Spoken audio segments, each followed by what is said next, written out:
सतरंगी के बेनिया डोलावई पिया, सतरंगी के बेनिया डोलावई पिया, सतरंगी के बेनिया डोलावई पिया।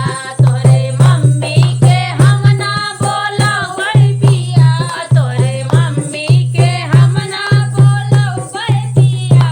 पिपरी पीसै पियरिया चोरावई पिया, पिपरी पीसै चुनरिया चोरावई पिया।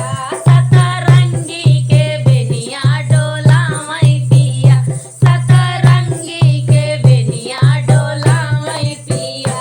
तोरे भाभी के हम ना बोलावई पिया, तोरे भाभी के हम ना बोलावई पिया, तोरे भाभी के हम ना बोलावई पिया।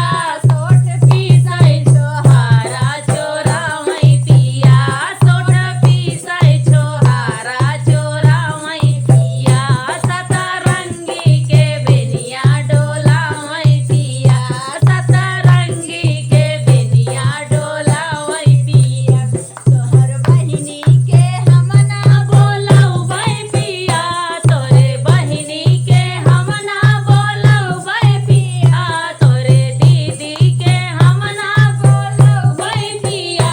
कजरा दे कजरौटा चोरावई पिया, कजरा दे कजरौटा चोरावई पिया।